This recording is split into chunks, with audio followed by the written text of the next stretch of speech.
ನೋಡ್ರಿ, ಇದು ನಾವು ಮನೆ ಹತ್ರ ಹಾಕಿರುವ ಅವರೆಕಾಯಿ ಇಷ್ಟು ಬಂದವು ನೋಡ್ರಿ. ಈ 2 ಸಲ ಐತ್ರಿ ನಾವು ಮಾಡೋಕೆ, ಇದು 3ನೇ ಸಲಕ್ಕೆ ಇಷ್ಟು ಬಂದವು ನೋಡ್ರಿ. ಇದೇ ಮಾರ್ಕೆಟ್ನಾಗ ಒಯ್ದಿದ್ರೆ ಒಂದು 30 ರೂಪಾಯಿ ತೊಗೋತಾರೆ ನೋಡ್ರಿ.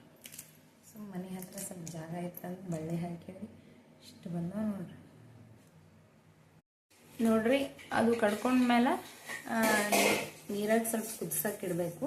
ಸ್ವಲ್ಪ ಕುದಿಸಿದ್ಮೇಲೆ ಜಾನ್ಬೇಕು ನೋಡ್ರಿ. ನಮ್ಮ ಮಮ್ಮಿ ಪಾಣೆ ಹೊಡೆದ್ರು, ವಿಡಿಯೋ ಮಾಡೋಕ್ಕೆ ಸ್ವಲ್ಪ ಇದು ಆಯಿತು, ಲೇಟ್ ಆಯಿತು.